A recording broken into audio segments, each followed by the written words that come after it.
Livro Paramahansa Yogananda. A autobiografia de um yogi contemporâneo. Capítulo 34. Materialização de um palácio no Himalaia.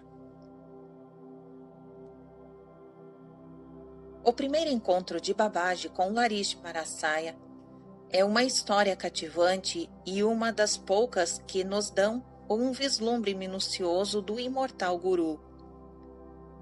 Estas palavras constituíram o preâmbulo de Shawasmi Kebalananda e um relato extraordinário. A primeira vez que eu o ouvi foi literalmente fascinante. Em muitas outras ocasiões, persuadi meu amável instrutor de sânscrito a repetir a história, que Sri Yukteswar posteriormente me contaria, quase com as mesmas palavras. Ambos discípulos de Larismarasaya ouviram a reverente narração dos lábios de seu guru. Meu primeiro encontro com Babaji ocorreu quando eu tinha 33 anos, dissera Larismarasaya. No outono de 1861, eu residia em Danapur, sendo contador do Departamento de Engenharia Militar do governo. Certa manhã, o chefe do escritório mandou me chamar. Larish, disse ele, acaba de chegar um telegrama de nossa matriz. Você será transferido para Raniket, onde estamos instalando uma base militar. Observação 268. Mais tarde, um sanatório militar. Por volta de 1861, o governo britânico já instalara na Índia um serviço telegráfico. Continuação da narrativa. Em companhia de um criado, parti para uma jornada de 800 quilômetros. Viajando de cavalo e carroça, chegamos a Raniket, no Himalaia, 30 dias depois.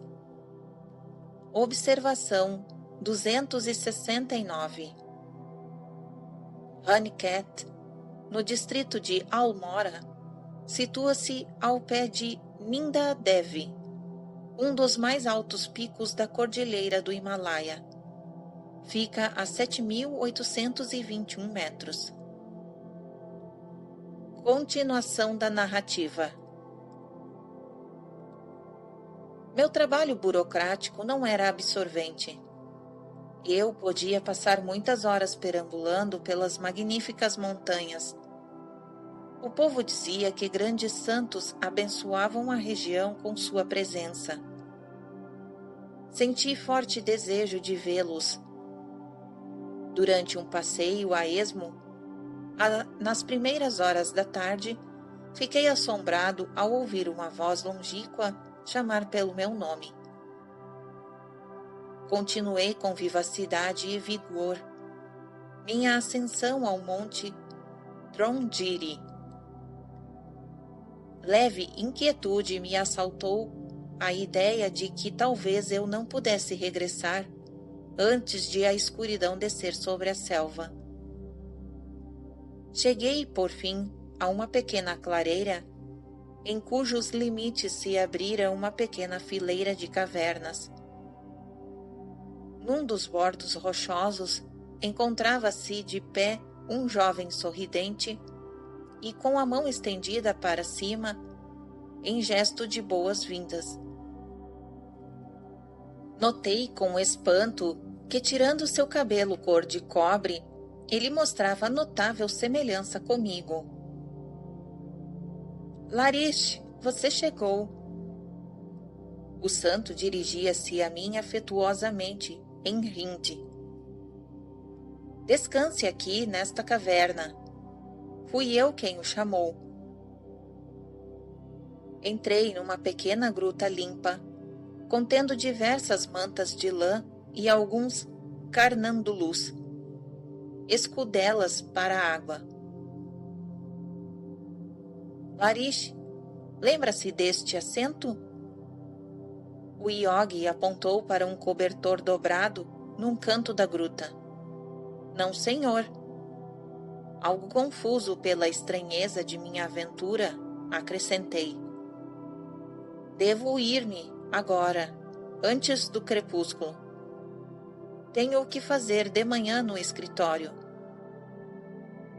O misterioso santo respondeu em inglês. O escritório foi trazido para você, e não você para o escritório.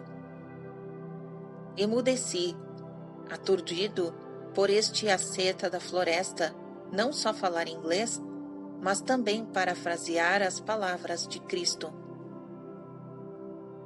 Observação 270. O sábado foi feito para o homem, e não o homem para o sábado. Registrado em Marcos 2, versículos 27. Continuação da narrativa. Vejo que meu telegrama surtiu efeito. O comentário do Yogi era incompreensível para mim. Indaguei o que significava. Refiro-me ao telegrama que o trouxe a estas regiões isoladas. Fui eu quem silenciosamente sugeriu à mente de seu chefe essa transferência para Honeycat. Quando alguém sente a sua unidade com os homens, todas as mentes se convertem em estações transmissoras através das quais é possível operar à vontade. Ele acrescentou: Larish, essa caverna lhe parece familiar, não é? Enquanto eu permanecia em desnorteado silêncio, o santo aproximou-se e delicadamente golpeou minha testa.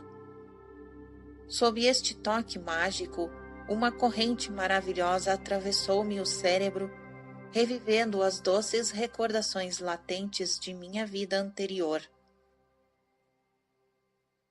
Recordo-me. Minha voz quase se afogava em soluços de alegria.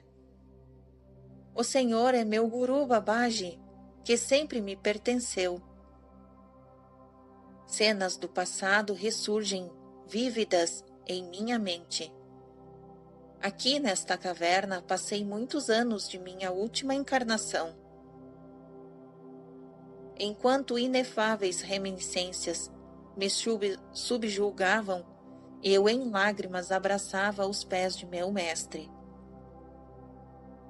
Durante mais de 3 décadas esperei que você regressasse a mim. A voz de Babaji vibrava de amor celestial. Você deslizou para longe, desaparecendo nas ondas tumultuosas da vida após-morte.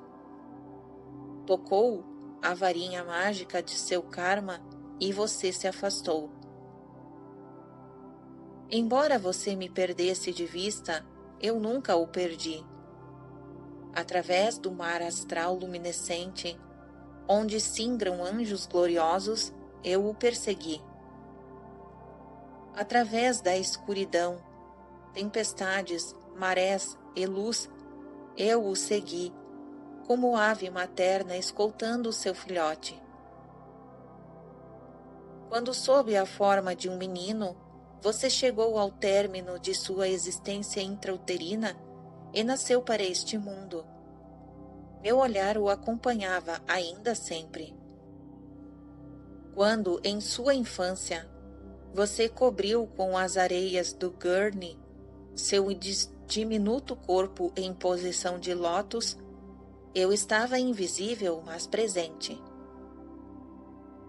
Mês após mês, ano após ano, cheio de paciência, zelei por você, aguardando este dia perfeito. Agora você está comigo. Aqui está a sua caverna, amada de tempos idos. Conservei-a sempre limpa e pronta para você. Aqui está a sua manta santificada para as asanas, onde todos os dias você se sentava para expandir seu coração com Deus. Eis aqui sua escudela, da qual frequentemente você bebia o néctar preparado por mim. Veja como conservei polida e brilhante a xícara de bronze, para que dela algum dia você pudesse beber outra vez. Você, que me pertence, compreende agora? Meu guru, que posso dizer? Murmurei com voz entrecortada. Onde alguém já soube de semelhante amor imperecível? Extasiado, contemplei longamente meu perpétuo tesouro, meu guru, na vida e na morte. Larish, você necessita de purificação. Beba o óleo desta escudela e deite-se à margem do rio. Pensei com um rápido sorriso de reminiscência que a sabedoria prática de Babaji se adiantava sempre como um mastro de proa. Obedeci às instruções. Embora a fria noite do Himalaia viesse descendo, uma quentura com radiação confortadora começou a pulsar dentro de mim. Maravilhei-me. Estaria o óleo desconhecido impregnado de um calor cósmico? Ventos fustigantes giravam à minha volta na escuridão, gritando-me agudamente ferozes desafios. As ondas gélidas do rio Gogash saltavam periodicamente sobre meu corpo, estendido na margem rochosa. Tigres rugiam nas vizinhanças, mas eu tinha o coração livre de medo. A energia irradiante, há pouco gerada em meu interior, comunicava-me a segurança de uma proteção inexpugnável. Muitas horas passaram-se rapidamente. Memórias desvanecidas de uma existência anterior entrelaçavam-se ao atual e brilhante paradigma de reunião com meu divino guru. Minhas solitárias cismas foram interrompidas pelo som de pisadas que se aproximavam. Na treva, gentilmente, a mão de um homem me ajudou a levantar e deu-me alguma roupa seca. Venha, irmão, disse meu companheiro. O mestre o espera. E seguiu à frente através da floresta. Ao chegarmos a uma volta do caminho, a noite sombria foi repentinamente iluminada por um esplendor estável à distância. Será o nascer do sol? Perguntei. Uma noite inteira já se passou? É meia-noite. Meu guia riu suavemente. Aquela luminosidade é a cintilação de um palácio de ouro materializado aqui, esta noite, pelo incomparável Babaji. No obscuro passado, você uma vez expressou o desejo de desfrutar as belezas de um palácio. Nosso mestre está agora satisfazendo esse desejo seu e livrando-o assim do último laço de seu karma. Observação 271. A lei kármica exige que cada desejo humano encontre satisfação final. Desejos não espirituais formam, assim, a corrente que amarra o homem às rodas das reencarnações. Continuação da narrativa.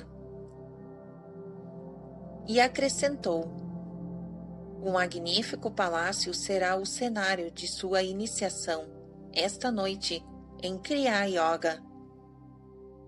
Todos os seus irmãos, aqui, se reúnem num hino de júbilo pelo fim de seu exílio.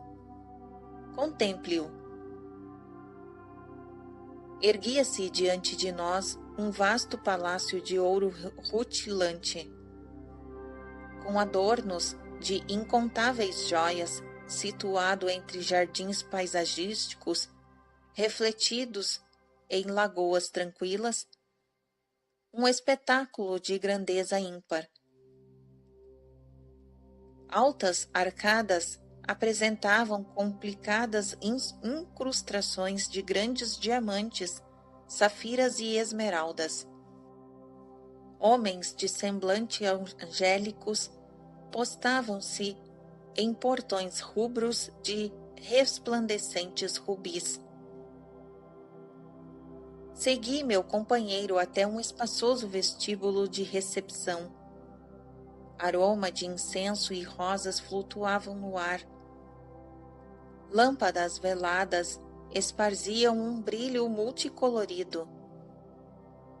Pequenos grupos de devotos, alguns de pele clara, outros de epiderme escura, cantavam e sentavam em silêncio na posição meditativa, imersos em íntima paz. Uma alegria vibrante impregnava a atmosfera.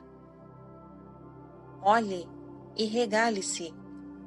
Desfrute os esplendores artísticos do palácio, pois foi criado exclusivamente em sua honra, comentou meu guia, sorrindo com simpatia às minhas exclamações de assombro. Irmão, disse eu, a beleza dessa estrutura ultrapassa os limites da imaginação humana. Por favor, explique-me o mistério de sua origem. Com prazer. Os negros olhos de meu companheiro brilhavam de sabedoria. Nada existe de inexplicável acerca desta materialização. O cosmo inteiro é uma projeção do pensamento do Criador. Este pesado torrão de terra, flutuando no espaço, é um sonho de Deus. Ele extraiu de sua mente todas as coisas, assim como o homem durante o sonho, e reproduz e infunde vida a um mundo povoado de criaturas. Primeiramente, o Senhor criou a terra no plano da ideia. Insuflou-lhe vida, a energia atômica e depois a matéria passaram a existir. Ele coordenou os átomos da Terra de modo a formar uma esfera sólida. A vontade de Deus mantém a coesão de todas as moléculas. Quando ele retirar sua vontade, todos os átomos da Terra se transformarão em energia. A energia atômica regressará à sua fonte, que é a consciência. A ideia Terra não mais terá existência objetiva. A substância de um sonho se mantém materializada graças ao pensamento subconsciente do sonhador. Quando este pensamento coesivo se retira, porque o homem despertou, o sonho e seus elementos se dissolvem. Um homem dorme e erige em criação de sonho que ele desmaterializa sem esforço ao despertar. Imita o exemplo arquétipo de Deus. Assim também, quando acorda para a consciência cósmica, ele desmaterializa, sem esforço, a ilusão que é o universo sonho cósmico. Sintonizado com a infinita vontade onipresente, Babaji pode ordenar os átomos elementares que se combinem e assumam qualquer forma. Este palácio de ouro instantaneamente criado é real. No mesmo sentido, em que o nosso planeta é real. Babaji tirou de sua própria mente esta bela mansão e está mantendo unidos os átomos pelo poder de sua vontade, assim como o pensamento de Deus criou o nosso planeta e sua vontade o mantém. E meu companheiro acrescentou: quando esta estrutura tiver servido a seu objetivo, Babaji a desmaterializará. Como eu continuasse silencioso, em atemorizada reverência, meu guia fez com a mão um gesto amplo. Este palácio cintilante, soberbamente embelezado com joias, não foi construído pelo esforço humano. Seu ouro e suas pedras preciosas não foram laboriosamente extraídos de minas. Ergue-se com toda a solidez um desafio monumental ao homem. Observação 272. Que é um milagre? É uma censura, uma sátira implícita à humanidade, disse Edward Young, registrado em Pensamentos Noturnos. Continuação da narrativa. Quem quer que alcance a consciência e a experiência de filho de Deus, como Babaji, pode atingir qualquer objetivo com os infinitos poderes ocultos dentro de si. Uma pedra contém secretas e estupendas energias atômicas. Observação 273. A teoria da estrutura atômica da matéria é exposta nos antigos tratados hindus de Vaseisika e Nyaya. Existem vastos mundos nos espaços vazios de cada átomo, multifacetários como as partículas de poeira num feixe de raios de sol. Registrado em Yoga Vasistbé. Fim da observação 273. Continuação da narrativa. Assim, também o mais íntimo dos mortais é uma central elétrica de divindade. O sábio apanhou uma mesa vizinha, uma grandiosa ânfora, cuja alça fulgurava de diamantes. Nosso grande guru criou este palácio, solidificando miríades de raios cósmicos livres, continuou ele. Apalpe esse vaso e seus diamantes. Eles suportam com êxito qualquer teste da experiência sensorial. Examine o vaso. Suas joias eram dignas de coleção de um rei. Deslizei minha mão pelas paredes da sala, espessas de ouro reluzente. Grande satisfação mental empolgou-me. Um desejo oculto em minha subconsciência desde vidas pretéritas parecia simultaneamente saciar-se e extinguir-se. Meu impotente companheiro guiou-me. Através de arcos e corredores ornamentados, até uma série de câmaras ricamente mobiliadas em estilo de palácio imperial. Penetramos num salão imenso. No centro achavam-se um trono de ouro, encrustado de joias que emitiam faiscantes misturas de cores. Ali, em posição de lótus, sentava-se o supremo Babaji. Ajoelhei-me aos seus pés no assoalho lustroso. Larish, você ainda se regala com seu desejado palácio de ouro? Os olhos de meu guru cintilavam como suas próprias safiras. Acorde! Todos os seus anseios terrenos estão a ponto de extinguir-se para sempre. Ele murmurou algumas palavras místicas de bênção. Levante-se, meu filho. Receba a sua iniciação no reino de Deus por meio de Kriya Yoga. Babaji estendeu a mão e um fogo de Homa, sacrifício, surgiu, cercado de flores e frutas. Recebi a libertária técnica de yoga em frente a este altar flamejante.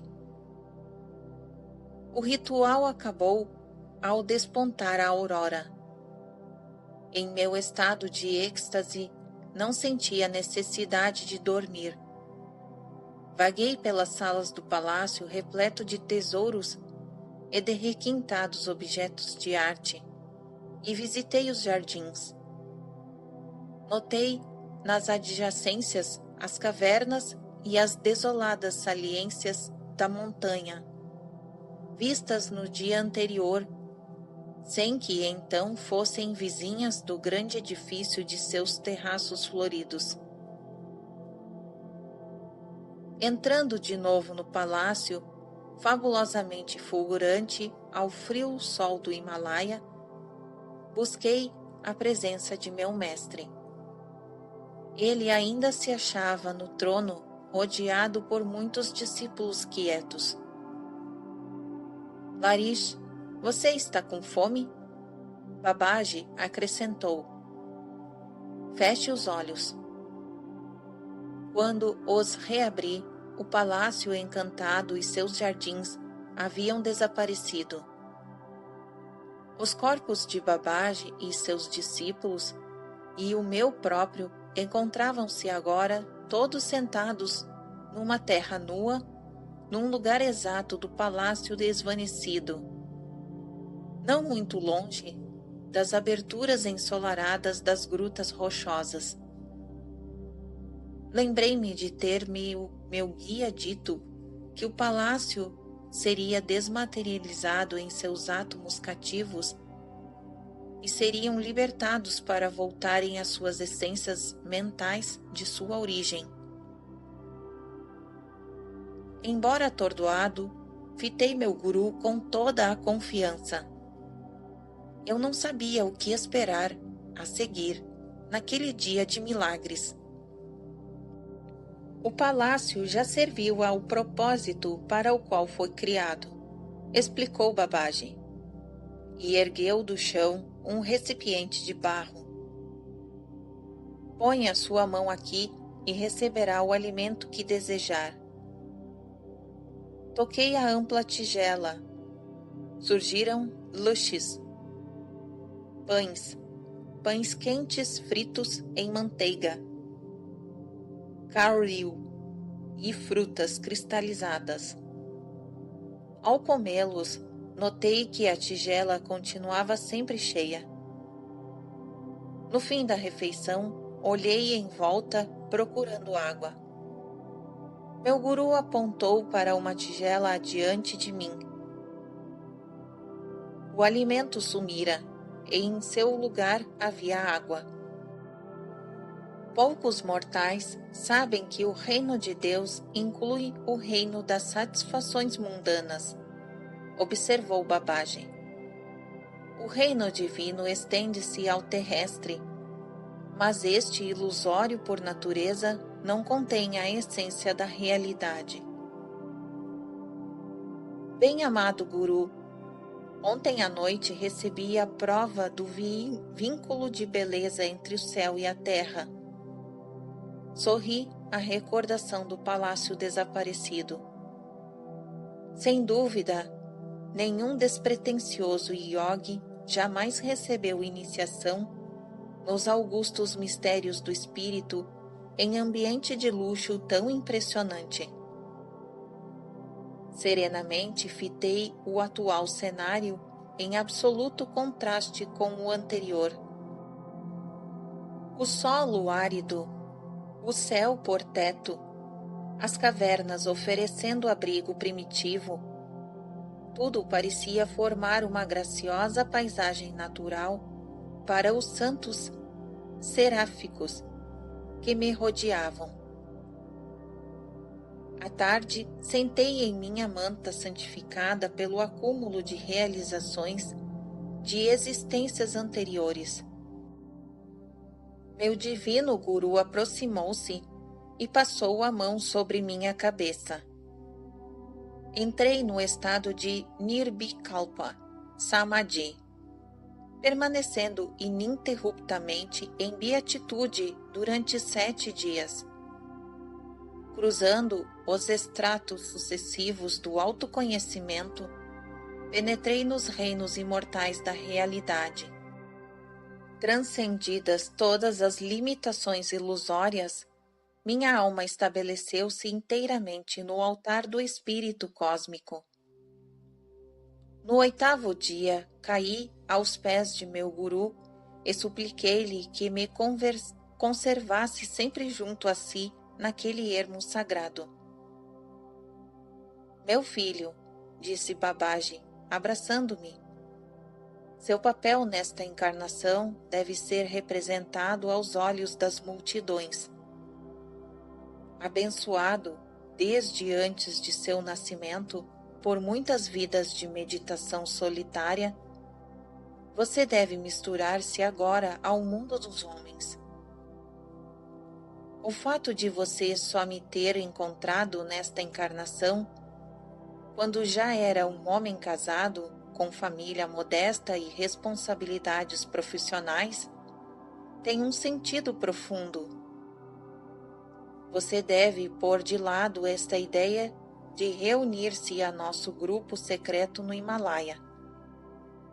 Você viverá entre a multidão na cidade para servir de exemplo, símbolo do yogi que é também chefe de família. Os gritos de muitos homens e mulheres desnorteados neste mundo sensibilizaram os ouvidos das grandes almas. Prosseguiu ele. Você foi escolhido para brindar consolo espiritual através de Kriya Yoga e numerosas criaturas que buscam Deus sinceramente.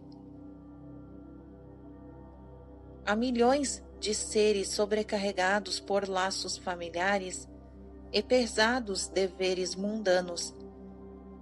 Você inspirará nova coragem quando virem em você um chefe de família como eles.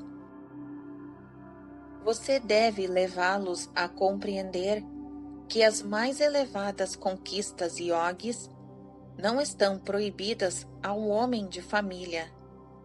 Mesmo levando vida mundana, o yogi que fielmente cumpre suas responsabilidades, sem apego ou motivação pessoal, trilha firmemente o caminho da iluminação.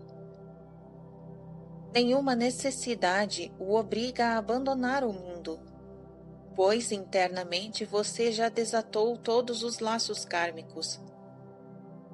Não sendo deste mundo, nele, entretanto, você deve permanecer. Muitos anos ainda decorrerão em que haverá de cumprir conscienciosamente seus deveres domésticos, profissionais, cívicos e espirituais.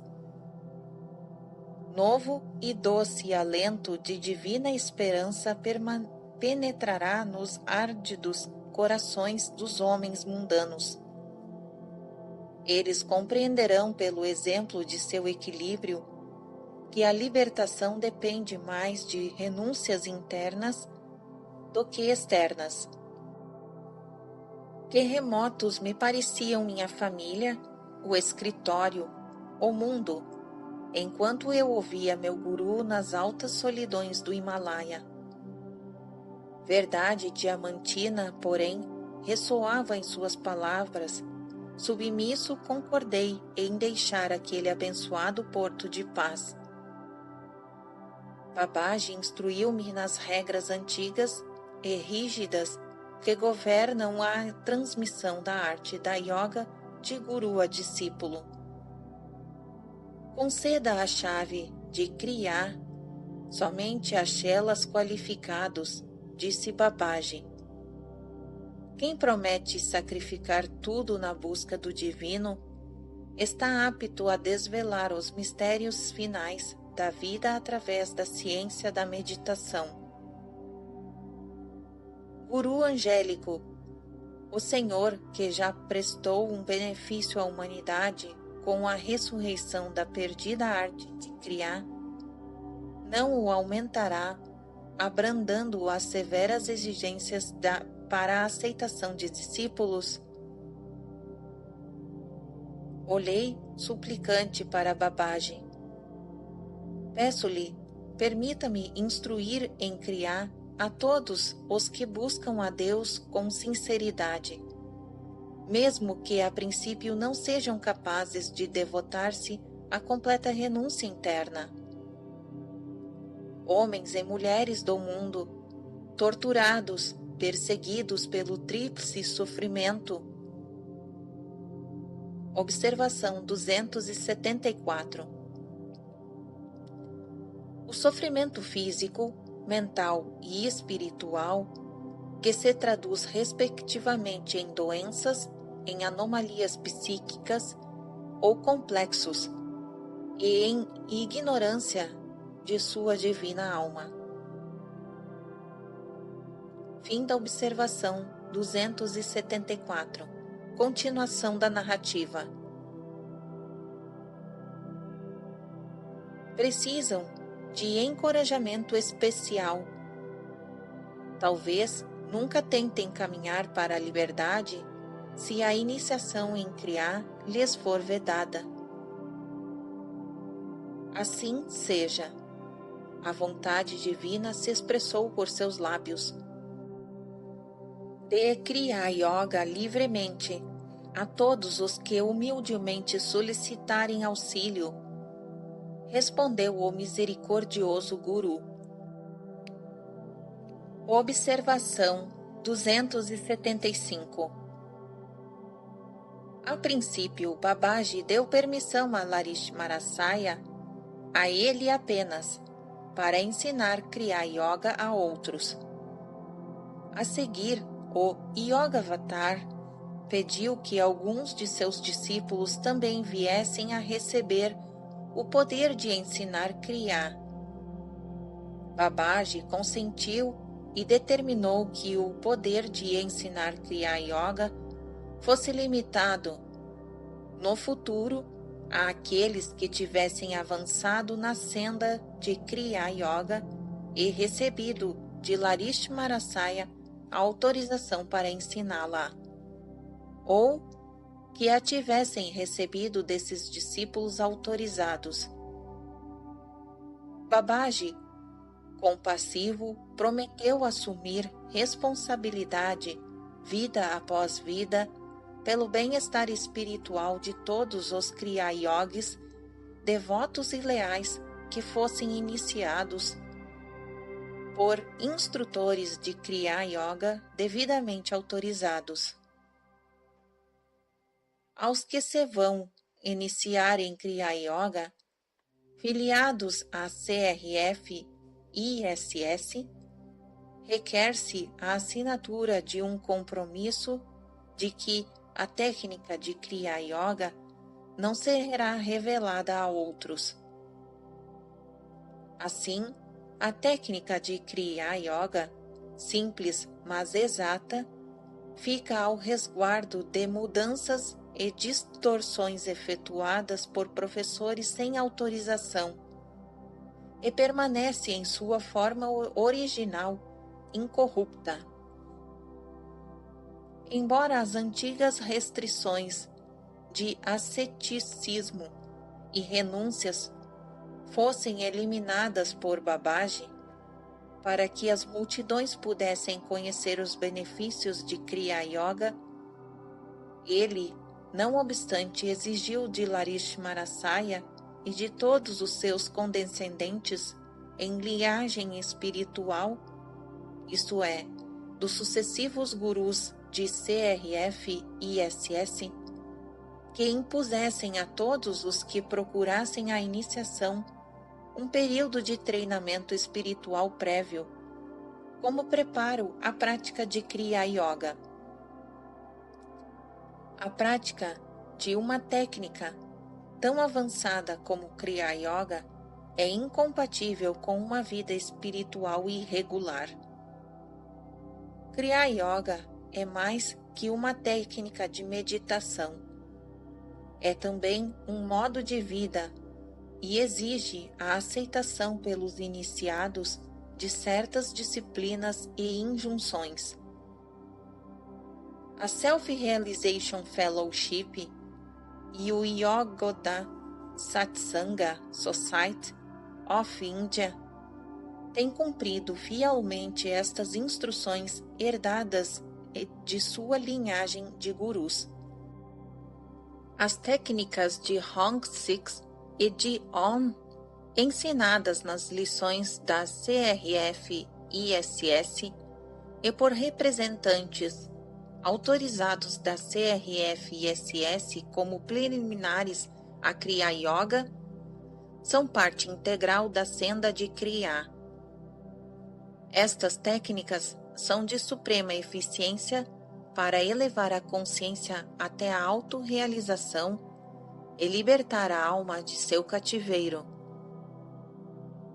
Nota registrada pela SRF.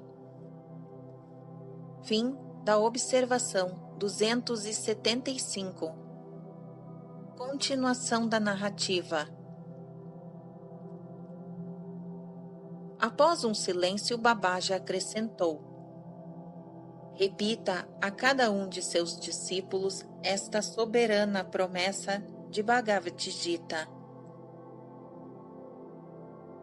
Observação 276. Registrado no capítulo 2, versículo 40, do Bhagavad Gita. Continuação da narrativa. Isolpalmapsaya Marmasaya Trayat Mahato Bayat. Até uma pequena prática deste Dharma, ritmo religioso ou reta ação, o salvará de um grande temor. Inaliatu Bayat. Os colossais sofrimentos inerentes aos sucessivos ciclos de nascimento e morte. Ao ajoelhar-me na manhã seguinte aos pés de meu guru para sua bênção de despedida, ele sentiu minha profunda relutância em deixá-lo. Não há separação entre nós, filho bem-amado. Ele me tocou afetuosamente no ombro. Sempre que me chamar, esteja onde estiver, imediatamente me encontrará a seu lado.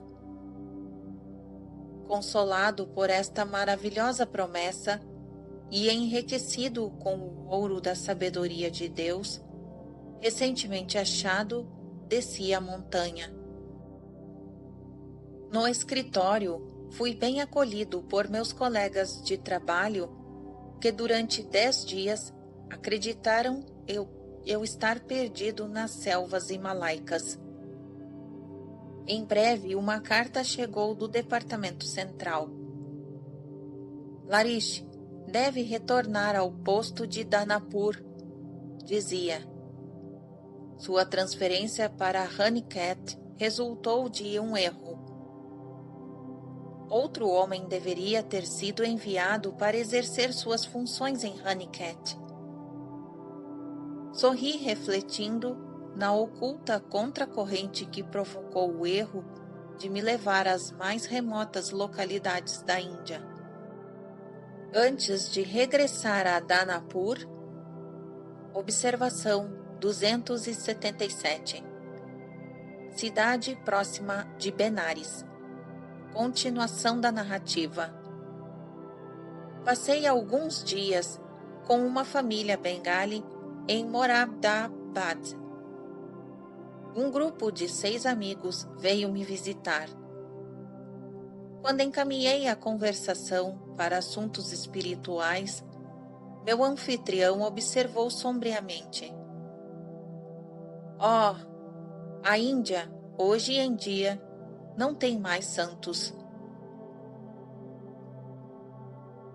Babilo, protestei, com veemência. Sem dúvida, ainda existe grandes mestres em nossa terra. Núnia, exaltação de fervor, senti-me impelido a narrar minhas extraordinárias experiências no Himalaia. A pequena plateia mostrou-se cortesmente incrédula. Larish, disse o homem, com suavidade. Sua mente sofreu uma grande tensão naqueles ares rarefeitos da cordilheira. O que você nos relata é algum sonho de olhos abertos.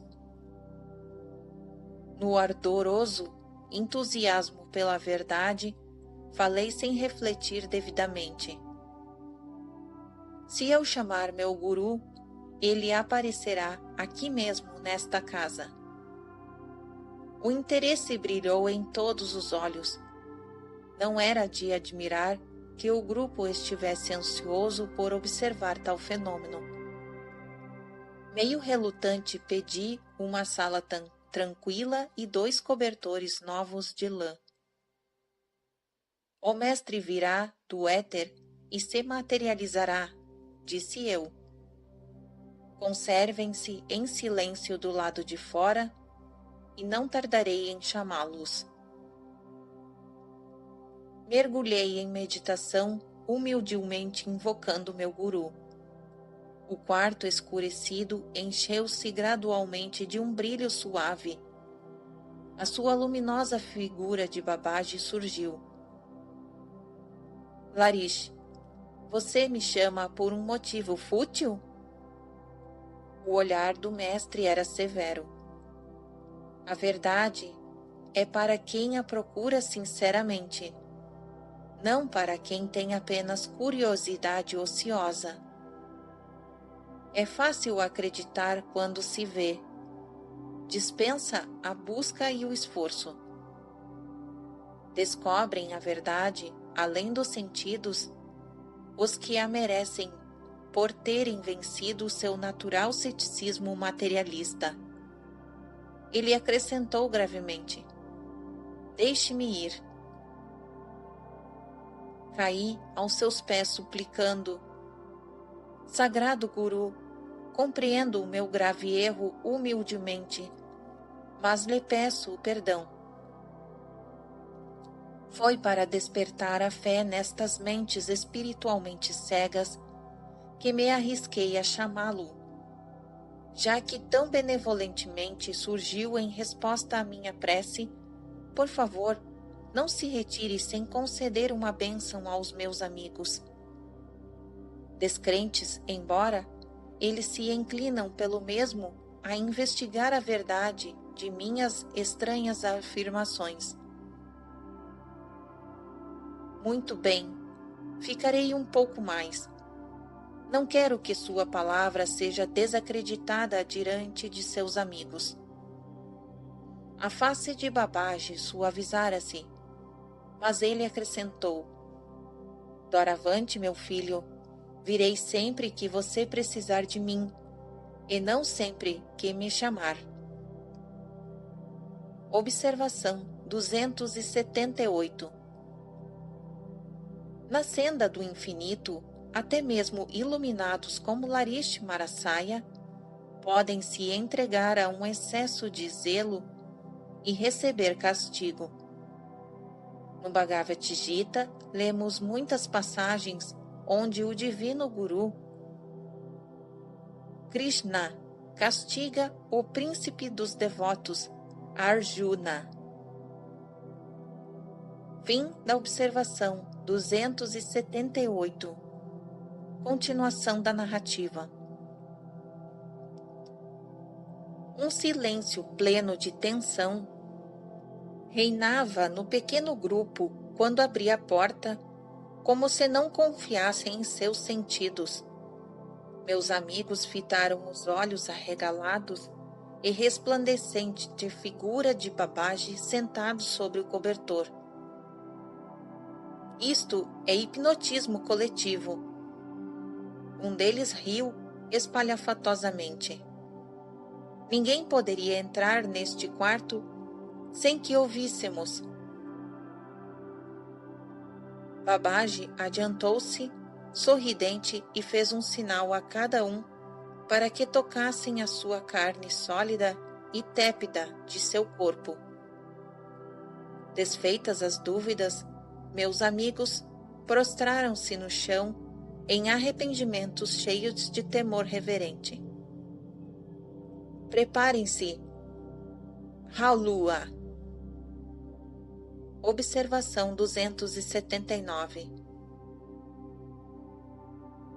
Halua, mingau feito de fécula, similar ao trigo, frito em manteiga e cozido em leite. Continuação da narrativa. Babaji fez este pedido. Eu sabia. Para que o grupo melhor se convencesse da realidade física do mestre. Enquanto o mingau fervia, o divino guru conversava amavelmente. Grande foi a metamorfose destes incrédulos, tomasses em devotos São Paulos. Terminada a refeição, Babaji abençoou cada um de nós individualmente. Houve um súbito relâmpago.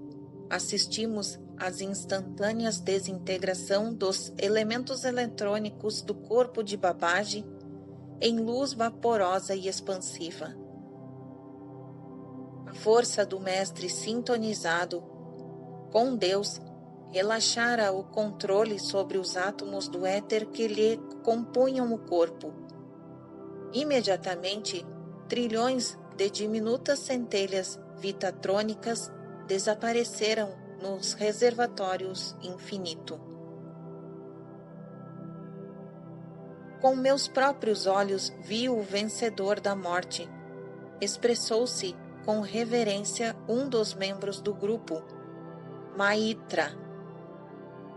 Observação 280. Este homem, mais tarde conhecido pelo nome de Maitra Marasaya, registrou um grande avanço na realização espiritual. Encontrei Maitra Marasaya logo após minha formatura na escola secundária. Ele visitou o eremitério em Mahal Mandal, em Benares, enquanto eu residia ali. Contou-me, naquela oportunidade, a materialização de Babaji perante o grupo de Allahabad. Maitra Marasaya explicou-me. Em consequência do milagre, tornei-me discípulo de Larish Marasaya para o resto da vida. Fim da observação 280. Continuação da narrativa. Tinha o rosto transfigurado pela alegria de seu recente despertar. O Supremo Guru brincou com o tempo e o espaço, tal qual uma criança brinca com bolhas de sabão. Contemplei alguém que possui as chaves do céu e da terra. Em breve voltei a Danapur, concluiu Larish Marasaya. Firmemente ancorado no espírito, de novo assumi as múltiplas obrigações domésticas e profissionais de um chefe de família. Larish Marasaya também relatou a Shawasmi Kebalananda e a Siri Uksterhar a história de outro encontro com Babaji. Uma das muitas ocasiões em que o Supremo Guru cumpriu sua promessa. Virei sempre que precisar de mim. A cena foi uma Kumbh Mela em Allahabad, disse Larish Marasaya a seus discípulos. Eu fora ali em gozo de umas curtas férias profissionais. Ao vagar entre a multidão de monges e sadhus, vindos de grandes distâncias para assistir ao festival, notei um asceta coberto de cinzas que segurava uma escudela de mendigo. Em minha mente surgiu o pensamento de que o homem era hipócrita, por usar símbolos exteriores de renúncia sem a graça interna correspondente. Assim que deixei o asceta para trás, meu olhar surpreendido caiu em Babaji. Ele se ajoelhava diante de uma anacoreta de cabelos emaranhados. Guruji! Aproximei-me dele apressadamente. Senhor, o que faz aqui? Estou lavando os pés deste homem de renúncia. E depois lavarei seus utensílios de cozinha. Babaji teve um sorriso de criança e compreendi que ele me indicava sua vontade de que eu a ninguém criticasse. Porém, visse o Senhor residindo igualmente em todos os templos corpos, fossem de homens superiores ou inferiores. E acrescentou Babaji, o grande guru: servindo a sadhus ignorantes e sábios, estou aprendendo a maior das virtudes, a que agrada a Deus acima de todas as outras, a humildade. Observação 281. Ele se humilha para contemplar as coisas que estão no céu e na terra.